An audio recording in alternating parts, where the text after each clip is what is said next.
Tuhan, sebab Dia baik buat kita. Amin. Dia tidak pernah meninggalkan kita, Dia tidak pernah melupakan kita, karena kita ada dalam hatinya. Amin. Oleh sebab itu, jemaat yang dikasihi oleh Tuhan Kristus, patutlah kita bersyukur dan bersyukur untuk semua hal yang Tuhan izinkan kita alami dalam kehidupan ini. Dan pagi hari ini kita akan belajar dari firman Tuhan yang saya siapkan untuk kita semua dari Yesaya 41 ayat 8 sampai ayat yang ke-10. Satu bagian firman Tuhan yang tentunya sudah untuk kesekian kalinya kita mungkin membaca, mendengarkannya dan merenungkannya bersama. Yesaya 41 ayat 8 sampai ayat yang ke-10. Kita akan baca sama-sama bagian firman Tuhan ini. 1, 2, ya. Tetapi engkau, hai Israel hambaku, hai Yakub yang telah kupilih, keturunan Abraham yang kukasihi. Ayat 9. Engkau yang telah kuambil dari ujung-ujung bumi, dan yang telah kupanggil dari penjuru-penjurunya. Aku berkata kepadamu, engkau hambaku, aku telah memilih engkau dan tidak menolak engkau. Ayat 10. Janganlah takut, sebab aku menyertai engkau. Janganlah bimbang, sebab aku ini Allahmu. Aku akan meneguhkan, bahkan akan menolong engkau.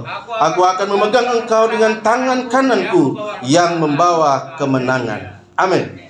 Demikian firman Tuhan buat kita semua pada kesempatan yang berbahagia pagi hari ini. Kata firman Tuhan, yang berbahagia, yang bersuka cita adalah setiap kita yang membaca, merenungkan, menghayati, lalu mengamalkan firman Tuhan dalam hidup kita setiap hari. Yang setuju katakan amin. Jemaat yang dikasihi oleh Tuhan Yesus Kristus, tema kita pada pagi hari ini ialah tentang jangan ragukan providensia Allah. Jangan ragukan providensia Allah. Itu judul khotbah pada pagi hari ini. Jemaat yang dikasihi oleh Tuhan Yesus Kristus, kata providensia dari bahasa Inggris itu providence, ya. Dia dari kata bahasa Latin yaitu providere, yang artinya melihat sebelumnya atau melihat sebelum sesuatu terjadi. Jadi kata providensia dari kata bahasa Inggris providence dan bahasa Latin itu providere, yang artinya melihat sebelumnya atau melihat sebelum sesuatu terjadi. Dan dalam bahasa Indonesia diterjemahkan dengan providensia Allah. Dan ini punya makna, yaitu bahwa providensia Allah ini menunjuk kepada pemeliharaan yang tidak bersifat mendadak untuk mengatasi masalah yang tiba-tiba muncul, melainkan sudah dipersiapkan sebelumnya. Jadi Allah dalam providensianya bagi kita, bukan ketika kita punya masalah baru Allah mendadak memberikan pemeliharaan, memberikan perlindungan, memberikan pembelaan. Tidak. Allah sudah menyediakan providensianya. Allah sudah menyediakan pemeliharaannya. Allah sudah menyediakan pertolongannya jauh sebelum kita mengalami masalah dalam hidup ini. Amin. Itu sebabnya sangat penting bagi kita untuk memahami tentang Allah yang memelihara kehidupan kita. Bukan pada saat kita punya masalah baru Allah pelihara kita. Tidak. Jauh sebelum kita punya masalah, Dia senantiasa menyediakan providensianya, menyediakan pemeliharaannya dalam hidup kita. Jadi jemaat yang dikasihi oleh Tuhan Yesus Kristus, providensia Allah adalah Allah telah melihat dan telah menyediakan suatu pemeliharaan sempurna, pemeliharaan yang lengkap, pemeliharaan yang utuh, yang komprehensif, yang menyeluruh dan total bagi kita umat kepunyaannya jauh sebelum kita membutuhkannya. Ini dasar.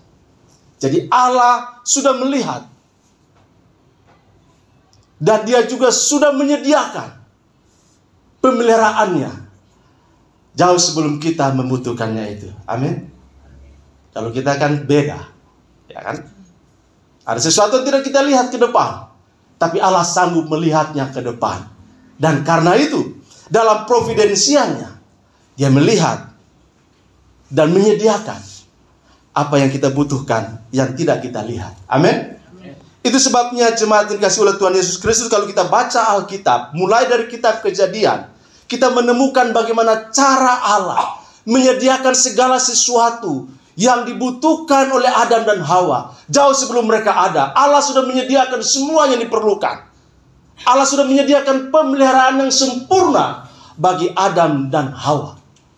Namun dosa telah mengganggu cara pikir mereka, telah mengganggu cara pandang mereka tentang providensia Allah dalam hidup mereka. Sehingga akhirnya karena mereka gagal melihat pemeliharaan yang sempurna itu, akhirnya mereka jatuh ke dalam dosa. Dan akibatnya sampai dan hari ini Anda dan saya, kita semua mengalami situasi yang sulit dalam hidup kita untuk memahami secara utuh, memahami secara lengkap apa yang menjadi tanggung jawab Allah dalam pemeliharaannya bagi kehidupan kita. Kalau kita baca Kejadian pasal 27, kita menemukan di sana tentang Ishak yang mengalami situasi kondisi krisis yang luar biasa, dan dia berusaha untuk mencari pertolongan kepada manusia.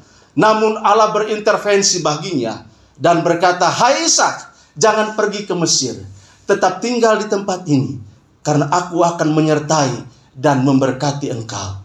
Di tengah-tengah pemeliharaan Allah itu, Ishak melakukan berbagai aktivitas, dan Alkitab berkata Allah memberkati Ishak berapa kali lipat? Dan dia menjadi orang yang paling kaya di tengah-tengah krisis pada saat itu. Lalu kita lihat lagi Yusuf ketika dia ada di Mesir.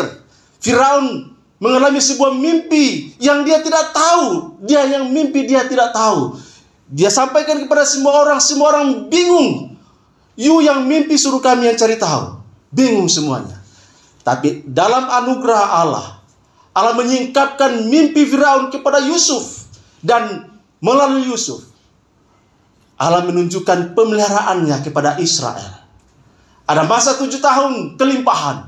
Dan dalam kelimpahan itu, Yusuf mengelola semuanya itu dengan begitu luar biasa. Dan datang musim 7 tahun kelaparan, kekeringan yang luar biasa. Dari seluruh penjuru datang ke Mesir untuk mendapatkan pertolongan. Di sana ada Yusuf yang dipakai oleh Allah, di mana Allah menyingkapkan, memberitahukan yang tidak diketahui oleh pemimpin pada saat itu. Yusuf mengetahuinya, dan Allah memelihara hidup umatnya secara sempurna. Jemaat yang dikasihi oleh Tuhan Yesus Kristus, memang manusia berusaha untuk meramalkan apa yang bakal terjadi beberapa tahun kemudian. Betul ya? Kalau kita ikuti informasi-informasi bahwa tahun ini kata Presiden Joko Widodo tahun yang gelap. Apakah sudah ada tanda-tanda itu? Belum?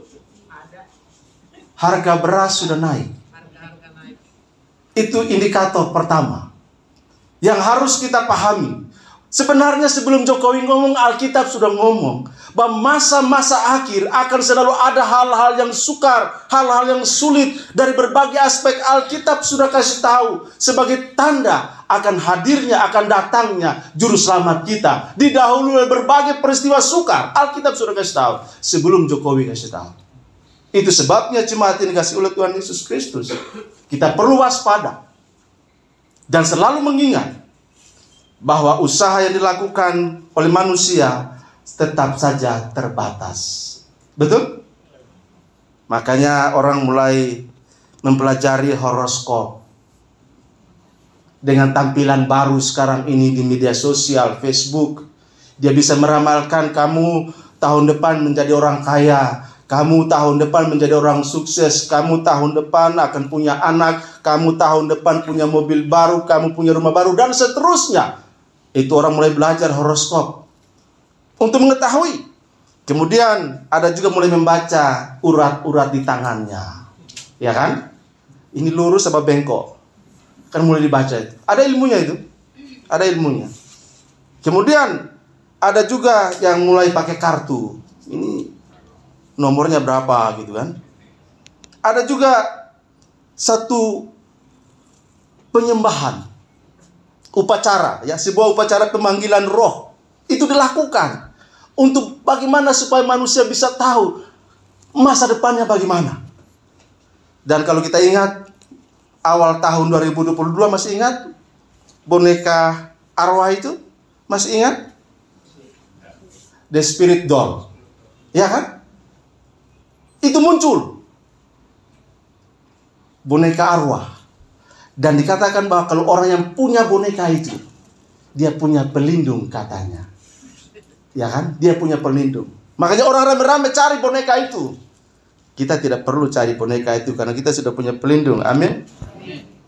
Semua usaha itu dilakukan dengan maksud mengetahui masa depan dan bagaimana supaya bisa mengantisipasi segala kemungkinan terburuk yang bisa saja muncul timbul dalam kehidupan seseorang. Artinya manusia sedang berjuang, sedang berusaha untuk mencari perlindungan dan bagaimana dia bisa tahu masa depan. Tapi kita bersyukur bahwa kita punya Tuhan yang luar biasa, yang dalam kuasanya, dalam providensianya, dia memberikan surat cintanya kepada kita, yaitu Alkitab. Dia memberitahukan kepada kita bagaimana perjalanan kehidupan dan bagaimana akan berakhir hidup ini. Semua tercatat di dalam Alkitab. Dan kita punya pegangan itu, sehingga kita tidak perlu takut dalam menjalani kehidupan ini. Amin. Dan Alkitab memberitahukan kepada kita dalam Amsal 23 ayat 18. Jelas dikatakan, karena masa depan sungguh ada dan harapanmu tidak akan hilang. Amin. Kita punya masa depan dan harapan kita tidak akan pernah hilang. Kenapa? Karena kita punya Allah yang memegang masa depan kita dan dia memimpin kita dan menyediakan tempat di sana yang terbaik bagi kita. Jemaat yang dikasihi oleh Tuhan Yesus Kristus, ada beberapa hal yang perlu kita perhatikan dari pesan Yesaya kepada bangsa Israel, tetapi juga masih relevansinya dengan kehidupan kita, masih relevan dengan kebutuhan kita hari ini. Mengapa kita harus tidak meragukan atau jangan meragukan providensia Allah dalam hidup kita? Memang waktu itu Israel sedang dijajah oleh bangsa Babel. Mereka mengalami kesulitan dari semua sisi. Tetapi hadir Yesaya dan memberitahukan kepada Israel, ada janji dari Yahweh Elohim bagi kehidupan mereka. Dan meminta supaya Israel jangan meragukan providensia Allah. Dan bagi kita hari ini, kita juga diajak supaya jangan meragukan providensia Allah. Karena Allah sudah melihat dan menyediakan pemeliharaannya jauh di depan kita sebelum kita tahu. Karena itu, yang pertama yang disampaikan oleh Yesaya bagi kita dalam Yesaya 41 ayat yang ke-8 sampai ayat yang ke-9. Bisa ditayangkan? Yesaya 41 ayat 8 sampai 9. Kita baca sama-sama 1, 2, 3. Tetapi engkau, hai Israel, hambaku, hai Yakub yang telah kupilih, keturunan Abraham yang kukasihi, engkau yang telah kuambil dari ujung-ujung bumi, dan yang telah kupanggil dari penjuru-penjurunya. Aku berkata kepadamu, engkau hambaku, aku telah memilih engkau dan tidak menolak engkau. Amin. Janji yang pertama, mengapa kita tidak boleh meragukan providensia Allah? Karena Allah telah mengasihi, memilih kita dan memelihara hidup kita. Amin. Dari pihak Allah, Allah sudah punya tekad, Allah sudah punya komitmen, Allah sudah punya janji yang dideklarasikan bagi Anda, bagi saya, bagi kita semua, bahwa dari pihak Dia telah mengasihi kita dengan kasih yang sempurna. Dia telah memilih kita dari berbagai bangsa untuk diselamatkan, dan Dia pelihara hidup kita secara sempurna. Karena itu Dia bilang, engkau hambaku, aku telah memilih engkau dan tidak menolak engkau. Amin. Sama seperti seorang laki-laki memilih seorang gadis untuk dinikahinya. Kalau dia sudah mengasihi, mencintai gadis itu, maka dia akan pilih dia. Ada banyak gadis yang cantik, tapi dia tertuju kepada satu itu. Kemudian dia pilih. Lalu dia menikah dengan gadis itu dan hidup bersama dengan dia, dan tidak akan terpisahkan sampai maut yang memisahkannya. Amin. Itu sebabnya ketika Allah dalam kasih yang sempurna memilih kita, sebenarnya nggak pantas kita dikasihi oleh Dia. Karena memang tidak ada sesuatu yang menarik bagi Allah kepada kita, nggak ada. Tetapi karena kasih yang sempurna melampaui segala kekurangan kita, Dia mengasihi kita. Lalu dalam kasih itu Dia memanggil dan memilih kita dari ujung-ujung bumi. Amin. Ada dari Papua, ada dari Ambon, ada dari Jawa, ada dari Tionghoa, ada dari timur, ada dari Sumatera, dari macam-macam. Kita dipanggil untuk membuktikan bahwa kita ini adalah umat yang dikasihi oleh Allah, dipilih oleh Allah, dan dipelihara oleh Dia. Amin. Nggak mungkin Dia kasih kita, Dia pilih kita, Dia selamatkan kita, baru Dia terlantarkan kita. Nggak mungkin. Itu dari pihak Tuhan.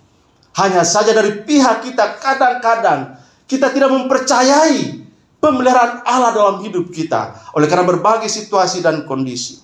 Paulus dalam Efesus pasal 1 ayat 3 sampai ayat yang ke-6. Minta tolong ditayangkan, masih bisa?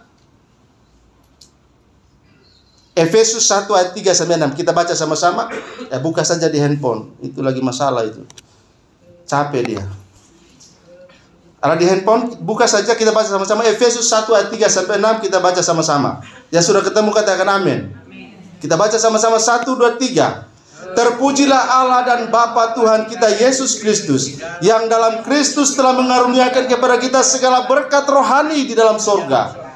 Sebab di dalam Dia Allah telah memilih kita sebelum dunia dijadikan, supaya kita kudus dan tak bercacat di hadapan-Nya. Dalam kasih Ia telah menentukan kita dari semula oleh Yesus Kristus untuk menjadi anak-anak-Nya sesuai dengan kerelaan kehendak-Nya. Supaya apa? Supaya terpujilah kasih karunia-Nya yang mulia, yang dikaruniakannya kepada kita di dalam Dia yang dikasihinya. Terpujilah Tuhan. Dia telah melakukan satu tindakan predestinasi, memilih kita sebelum dunia dijadikan. Artinya dalam kekekalan Allah, dalam kuasa dan otoritasnya, kedaulatannya telah memilih dan menentukan kita untuk menjadi umat kepunyaannya. Ini sesuatu pandangan yang luar biasa yang dikatakan oleh Paulus tentang bagaimana Allah berkarya dalam kehidupan kita umatnya. Nggak nyangka kita bisa dipilih, nggak nyangka kita bisa dikasihi, nggak nyangka kita bisa diselamatkan oleh Dia. Dan dalam Kristus Yesus kita mendapatkan segala berkat rohani yang disediakan Allah dari sorga bagi kita. Amin. Ada miliaran manusia di muka bumi ini. Dan kalau Allah pilih kita untuk selamatkan kita, itu sebuah anugerah yang sangat besar. Karena itu, Yesaya memberitahukan kepada kita semua bahwa jangan ragukan providensia Allah dalam hidup kita. Karena Allah telah mengasihi kita, Dia telah memilih kita dan memelihara kehidupan kita dengan sempurna. Amin. Yang kedua, selain Allah telah mengasihi, memilih dan memelihara kita sehingga kita diajak supaya jangan meragukan providensia Dia. Yang kedua, dalam ayat yang ke-10 bagian A Yesaya 41 dikatakan, janganlah takut sebab aku menyertai engkau, janganlah bimbang sebab aku ini Allahmu. Yesaya memberitahukan kepada Israel tentang providensia Allah. Jangan ragukan, kenapa? Karena Allah menyertai umatnya. Amin. Tetapi harus kita ingat, dalam Matius pasal 28 ayat 20 bagian B, Yesus pernah bilang, dan ketahuilah, aku menyertai engkau sampai kemana? Kesudahan alam, sampai akhir zaman. Pesan Yesaya diteruskan dan didengungkan, digaungkan oleh Yesus sebelum Dia naik ke surga. Dia katakan, dan ketahuilah, aku menyertai kamu senantiasa sampai kepada akhir zaman. Jemaat yang dikasihi oleh Tuhan Yesus Kristus, di sini kita harus pahami bahwa Allah menyertai kita bukan berarti tidak ada masalah dalam hidup kita. Betul? Walaupun Allah berkata, aku menyertai engkau, masalah itu selalu ada. Betul? Tidak mungkin tidak, selalu ada masalah. Allah menyertai kita bukan berarti segala sesuatu itu menjadi mudah, menjadi gampang bagi kita. Fakta membuktikan, hidup kita bukan tambah mudah, tapi tambah sulit. Tapi Allah katakan, aku menyertai engkau. Dan kita juga harus pahami bahwa Allah menyertai kita bukan berarti langit kehidupan kita itu tetap cerah. Selalu ada awan gelap, silih berganti menerpa kehidupan kita. Sama seperti ketika kita buat teh manis, ya kan? Kalau kita buat teh, kan harus digoncang itu, harus diaduk supaya teh itu manis, betul nggak? Kalau nggak manis. Walaupun ada gula di dalamnya, kalau belum diaduk, belum merasa manis. Demikianlah dengan kehidupan kita. Kadang-kadang Allah harus menggoncang kehidupan kita, bukan untuk menghancurkan kita, tapi untuk mempermanis hidup kita melalui goncangan-goncangan yang Dia berikan, yang tanpa kita sadari, tapi Dia izinkan ada dalam hidup kita. Dan goncangan-goncangan itu kadang mengejutkan kita, kadang menakutkan kita, kadang membuat kita bimbang dalam hidup ini. Tapi dengar baik, Allah menyertai kita. Dan semua goncangan itu untuk mempermanis hidup kita, untuk memperindah karakter kita. Mungkin ada hal-hal yang gak beres, ada hal-hal yang gak benar dalam hidup kita, sehingga harus menggoncangnya. Untuk apa? Supaya makin indah di hadapan Dia dan di hadapan manusia. Karena itu jemaat yang dikasihi oleh Tuhan Yesus Kristus, ketika Allah menggoncang kehidupan kita oleh berbagai persoalan, jangan minta supaya masalah itu segera selesai. Betul ya? Kadang-kadang kita masalah sedikit, aduh Tuhan tolong selesaikan masalah ini, ya kan? Padahal kita belum mengerti apa maksud masalah ini terjadi dalam hidup saya. Allah minta supaya kita mengerti dan menangkap apa maksud Allah di dalam berbagai masalah dalam hidup kita. Soal jawaban gampang bagi Tuhan, karena Tuhan itu punya time limitnya. Ada batas waktunya Tuhan akan menjawab.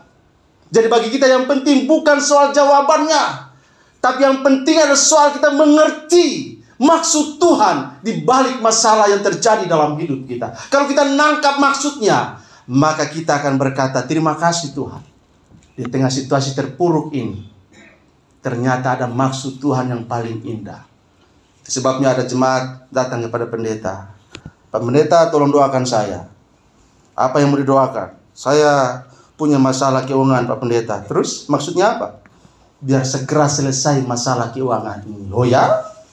Tapi kau mengerti nggak apa maksudnya kau punya masalah keuangan? Enggak.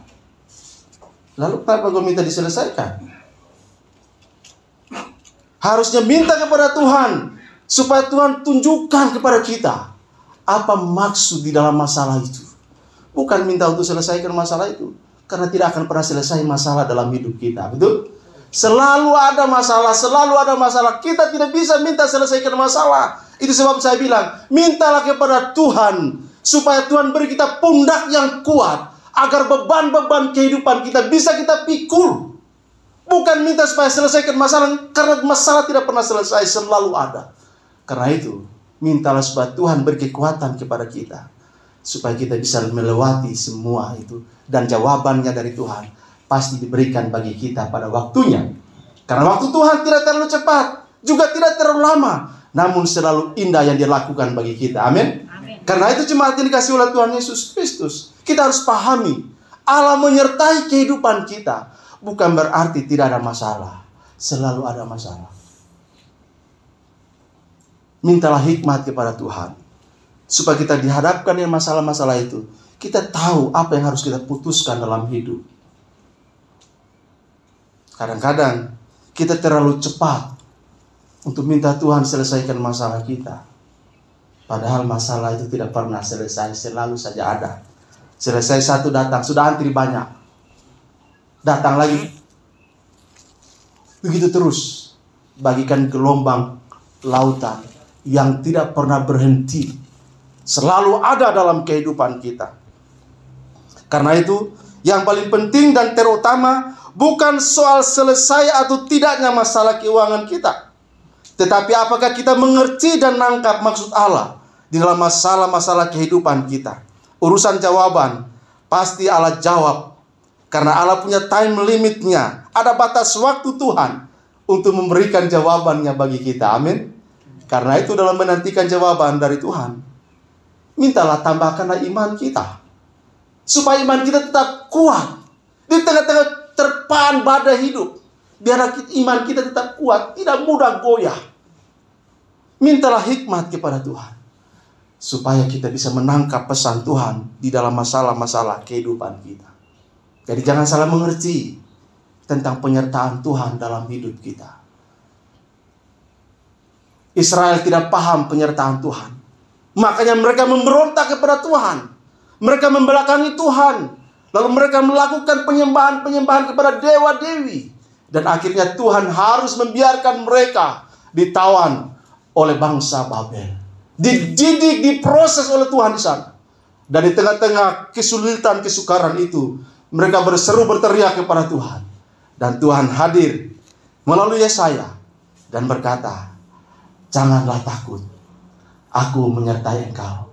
Janganlah bimbang, aku ini Allahmu. Allah ingin Yesaya menyampaikan itu kepada Israel. Dan Allah mau juga supaya kita hari ini belajar dari firman Tuhan ini. Bahwa sesungguhnya penyertaan Allah itu akan menguatkan kita menjalani pergumulan-pergumulan kehidupan kita. Itu yang kedua. Kemudian yang ketiga, mengapa kita tidak boleh meragukan providensia Allah dalam hidup kita? Selain karena Allah telah mengasihi kita. Dia memilih kita dan memelihara kehidupan kita. Dia juga menyertai kita, sehingga seharusnya kita tidak perlu ragu akan pemeliharaannya. Dan yang ketiga, karena Allah meneguhkan dan pasti menolong kita. Yesaya 41 ayat 10 bagian B dikatakan begini. Aku akan meneguhkan, bahkan akan menolong engkau. Jemaat ini dikasih oleh Tuhan Yesus Kristus. Kalau kita telepon melalui WhatsApp dengan orang lain, kadang-kadang kan sering putus-putus kan? Betul nggak? Lalu apa yang kita lakukan? Kita akan mencari posisi signal yang bagus, supaya kita bisa berkomunikasi. Suara dia jelas, kita dengar, dan suara kita, dia jelas mendengarkannya. Kita akan cari posisi signal terkuat. Dan pada saat posisi itu bagus, kita akan stay di situ. Dan bicara dengan leluasa kepada dia. Dan kita mendengar suara dia dari sana, dia bicara dengan leluasa, dengan lancar. Dan kita akan menangkap apa pesannya. Demikian juga dengan kehidupan kita dalam hubungan dengan Tuhan. Kita harus tentukan signal rohani kita. Ada pada posisi terbaik atau ada pada posisi yang kurang bagus. Sehingga pernyataan-pernyataan Tuhan, pesan-pesan Tuhan melalui firman-Nya mungkin sulit untuk kita bisa pahami.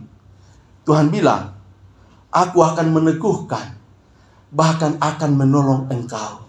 Dari sisi Tuhan, posisi Tuhan selalu sempurna. Hanya saja posisi kita yang tidak tepat. Kadang-kadang membuat kita bingung, nggak ngerti apa sih maunya Tuhan ini semua. Saya sudah begini, saya sudah begini, saya sudah begini. Kenapa begini Tuhan? Kenapa bisa bertanya? Karena kita ada pada posisi yang tidak selaras dengan posisinya Tuhan. Karena itu, kita harus pastikan posisi rohani kita. Apakah sedang stay sama dengan Tuhan? Atau agak mencong-mencong sedikit? Dan karena itu Tuhan kasih goncangan supaya kembalikan kita pada posisi itu. Makanya Paulus katakan 1 Korintus 10 ayat 13. Pasti hafal semuanya ini. 1 Korintus 10 ayat 13 bilang apa? Pencobaan-pencobaan yang kamu alami ialah pencobaan-pencobaan biasa yang tidak apa? Melebihi kekuatan manusia. Sebab apa? Sebab Allah setia. Dan karena itu apa? Ia tidak akan membiarkan kamu dicobai melampaui. Kemudian apa? Pada waktu kamu dicobai, Ia akan memberikan kepadamu jalan keluar, sehingga kamu dapat apa? Menanggungnya. Jadi, kalau kita punya masalah, jangan menganggap masalahmu terlalu luar biasa dari orang lain. Enggak. Kata Paulus, biasa semua. Enggak ada yang luar biasa dalam hidup ini. Kalau kita paham tentang Tuhan, kalau kita mengerti tentang providensia Tuhan, maka semua ujian, semua cobaan, kita anggap biasa saja. Kadang-kadang kita tidak mengerti. Sehingga kita bilang, aduh, enak banget hidup dia ya. Dia tidak mengasihi Tuhan. Sehatnya dia, bahagianya hidupnya, suksesnya dia. Sementara aku yang mengasihi Tuhan, all out dengan Tuhan, menderita. Kadang-kadang kita membandingkan diri. Bukannya memperbaiki posisi kita di hadapan Tuhan. Itu sebabnya Yesaya menginginkan Israel mengerti posisi rohani mereka di hadapan Tuhan. Karena dari pihak Tuhan, Allah meneguhkan dan pasti menolong kita. Amin. Dan kalau ada cobaan, ada ujian, Semuanya sudah terukur. Ada takarannya bagi masing-masing kita. Beda-beda ukurannya. Ada yang kecil, ada yang sedang, ada yang besar. Semua itu cocok sesuai dengan kekuatan, sesuai dengan kapasitas kita untuk menanggungnya. Dan kalau sudah mulai lebih sedikit saja, Tuhan akan intervensi. Karena Dia setia. Dan Dia akan menolong kita. Dan memberikan solusi. Supaya Anda dan saya bisa menanggung semua pergumulan kita. Amin. Kemudian, yang terakhir. Yang terakhir. Mengapa kita tidak boleh ragukan providensi Allah dalam hidup kita? Yesaya 41 ayat yang 10 bagian C. Kita baca sama-sama. Aku akan memegang engkau dengan tangan kananku yang membawa kemenangan. Aku akan memegang engkau dengan tangan kananku yang membawa kemenangan. Kalau Tuhan pegang tangan kita, kita lagi tidur atau lagi jalan? Kita lagi beraktivitas atau lagi malas? Kita lagi berkarya. Kita lagi berjalan dalam siara kehidupan, dalam gerak kehidupan kita. Dan Tuhan hadir. Kadang-kadang kita tidak sadar. Sebenarnya Dia pegang tangan kita setiap hari. Dalam seluruh gerak kehidupan kita. Dia selalu pegang tangan kita. Dan memimpin kita untuk melihat kemenangan demi kemenangan yang Dia sediakan bagi kita. Amin. Kadang-kadang karena kita susah sekali mengerti. Karena banyak sekali awan gelap. Kita tidak bisa melihat. Ya minta maaf yang misalnya punya katarak. Kan susah melihat. Karena ada awan yang menghalangi. Sehingga sulit untuk melihat. Makanya harus dioperasi dan dibersihkan awan itu. Supaya dia bisa jelas lagi melihat. Kadang-kadang awan kehidupan menghalangi penglihatan iman kita. Sehingga kita sulit sekali menangkap, mengerti, memahami bahwa ada Tuhan bersama dengan kita. Dia sedang pegang tangan kita secara rohani. Dia pegang tangan kita ketika kita bergerak. Dan Dia pasti memimpin kita. Membawa kita kepada kelegaan dari setiap persoalan kehidupan kita. Kemudian Ibrani 13 ayat 5 bagian B. Saya pikir sudah hafal juga ayat ini. Ibrani 13 ayat 5b. Kita baca sama-sama. Bisa ditayangkan, minta tolong? Ya, bagian B. Karena Allah telah berfirman. Kita baca sama-sama mulai dari karena. 1, 2, 3. Karena Allah telah berfirman. Aku sekali-kali tidak akan membiarkan engkau. Dan aku sekali-kali tidak akan meninggalkan engkau. Amin. Tuhan tidak akan membiarkan kita terlantar. Tuhan juga tidak akan meninggalkan kita pada saat kita membutuhkan Dia. Hanya saja ketika kita merasa diri kuat, kita yang meninggalkan Tuhan. Betul? Penulis Ibrani mengingatkan kita bahwa Allah yang kita imani, Allah yang kita percayai adalah Allah yang memegang tangan kita dan memimpin kepada kemenangan, memimpin kepada kelegaan, memimpin kepada jalan keluar, dan menemukan mata air kehidupan dalam kehidupan kita. Amin. Kadang-kadang kita diizinkan menangis, menumpahkan air mata kita. Tapi selalu saya bilang, kalau air mata kita di tangan Tuhan, Dia akan mengubah air mata itu menjadi mata air kehidupan yang membawa kesegaran bagi hidup kita. Amin.